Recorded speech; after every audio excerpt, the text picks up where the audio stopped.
बेसब्री से सबको इंतजार था कि शायद कोरोना काल को लेकर उत्तर प्रदेश के मुख्यमंत्री या देश के प्रधानमंत्री एक बार जाग जाएंगे हाई कोर्ट की फटकार के बाद।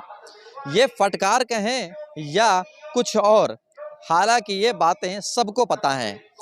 हाई कोर्ट ने क्या कहा बीते दिन, मैं पहले सबसे आपको ये बता दूं। हाई कोर्ट ने ये बताया कि जिस कदर कोरोना यानी कि ओमिक्रॉन का संकट लगातार देश में इजाफा कर रहा है, उस इजाफे के साथ साथ अब हो सके तो चुनाव टालने की कोशिश की जाए। ये एक हिदायत दी गई केंद्र सरकार को, या यूं कहें कि उत्तर प्रदेश सरकार को, जिनके हाथों में सत्ता है, जिनके हाथों में पावर है, जिनके हाथों में आज के समय में जनमानस भी कह सकते हैं। लेकिन शायद इन शब्दों को दरकिनार कर दिया उत्तर प्रदेश के मुख्यमंत्री, या यूं कहें कि देश के प्रधानमंत्री ने। दरकिनार शब्द इसलिए बोलेंगे कि जो हाई कोर्ट के आदेश होते हैं, या यूं कहें कि एक मानने की प्रक्रिया बताई जाती है, उसको लेकर अगर बात माने सरकार तो शायद आने वाले समय में मौतों का आंकड़ा कम हो सके। लेकिन मौजूदा वक्त की स्थिति में अगर इतिहास के पन्नों को कुरेदें पिछले 2 वर्षों में, तो उन 2 वर्षों में जो मौतों का आंकड़ा था वो समय रहते लगाम लगाई गई। लेकिन जो तीसरी लहर को देखेकर बताया गया कि शायद हो सकता है कि तीसरी लहर में ये ऐसा वेरिएंट आएगा कि जिसमें लगाम लगाना पाना शायद बामुश्किल होगा। लेकिन शायद उन शब्दों को किनार किया गया। दूसरी अहम बात, इन बातों में 3 बातें मुख्य हैं। एक चुनाव आयुक्त, दूसरा सरकार और तीसरा हाई कोर्ट। हाई कोर्ट और सरकार के बीच में जो बातें हुई वो तो किनारे हो गई।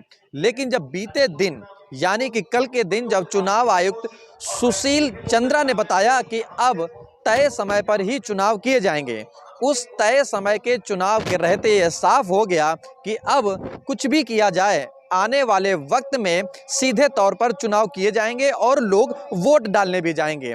हालांकि उसमें कुछ हिदायतें दी गई कि आने वाले समय में जो 80 साल के ऊपर हैं वो उनके लिए विशेष सुविधा की जाएगी, लेकिन जो उनके नीचे हैं वो अपने तौर तरीके से ही वो काम और चुनाव में वोट डालेंगे। लेकिन शायद इन शब्दों को अगर समझने की कोशिश करें कि जो चुनाव आयुक्त, इलाहाबाद हाई कोर्ट और इसके साथ साथ पब्लिक, अगर आम पब्लिक की बात करें तो ये जो वो मैदान है, आपको बता दें ये कानपुर देहात का मैदान, जिसमें तकरीबन 6 तहसीलें बताई गई और उन 6 तहसीलों के साथ साथ लगभग 1000 गांवों की जनसंख्या बताई जाती है कानपुर देहात में।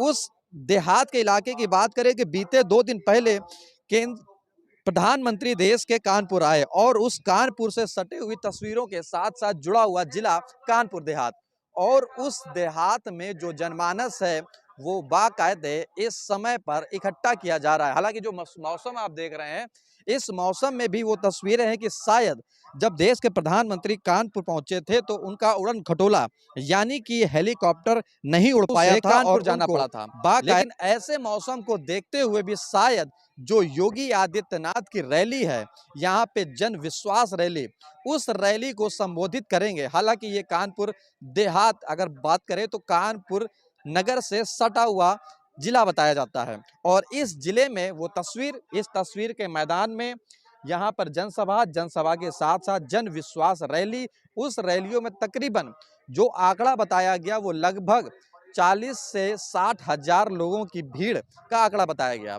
इस भीड़ के आंकड़े में जनमानस में महिलाओं के साथ साथ बच्चे और बच्चों के साथ साथ पुरुष भी हैं। लेकिन फिर वही सवाल कि क्या उत्तर प्रदेश सरकार या देश के प्रधानमंत्री नरेंद्र मोदी उस हाई कोर्ट की अवहेलना करते हैं कि जो हाई कोर्ट बोले, जो हिदायत दे कि अपनी रैलियों में लगाम लगाए।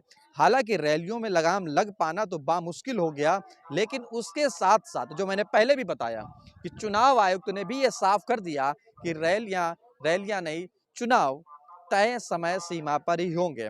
तो सवाल खड़ा होता है देश के प्रधानमंत्री से कि अगर इन चीजों को देखा जाए हाई कोर्ट से जोड़कर, तो क्या अब हाई कोर्ट सीधे तौर पर चुपचाप बैठ जाएगा, या यूं कहें कि हाई कोर्ट को दरकिनार कर चुनाव आयुक्त यानी कि सुशील चंद्रा और केंद्र सरकार ने एक ऐसा टाई अप किया कि जिसके बाद चुनाव कराए जाएंगे। वो इसलिए कि चुनाव में के पहले जो पैसा खर्चा किया गया, चुनाव के पहले जो नतीजे दिखाए गए, चुनाव के पहले जो रैलियों में जनसभा बुलाई गई, अगर तय समय पर नहीं चुनाव किए गए तो क्या वो एक बामुश्किल से किनारे दिखाई देगा। लेकिन शायद ये बात अब आम जनमानस को समझ आने लगी है। ये रैली है, रैली में लोग हैं, लोगों के साथ साथ महिलाएं हैं। अगर आने वाले वक्त में नेक्स्ट वीडियो में बात करने की कोशिश करेंगे कुछ महिलाओं से कि वो क्या कहती हैं, लेकिन इस वीडियो में सिर्फ डिटेल्स की बातें हैं। डिटेल्स की बातें जो रही वो मैंने आपको बताई। बाकायदे आप ग्राउंड में देखिए और समझिए कि क्या क्या चीज़ें रहीं। जो मैंने पहले बताया कि 80 साल के जो बुजुर्ग हैं उनको चुनाव आयुक्त कुछ ना कुछ हिदायत देगा और कुछ ना कुछ ऐसी चीज़ें रखेगा इंतजामात, तो जो वो सहूलियत से अपना वोट डाल सकेंगे। हालांकि और बताएं आपको, मुख्य निर्वाचन आयुक्त ने कहा है कि मुख्य सचिव दुर्गा शंकर मिश्रा से कोरोना संक्रमण व टीकाकरण के बारे में बात की है।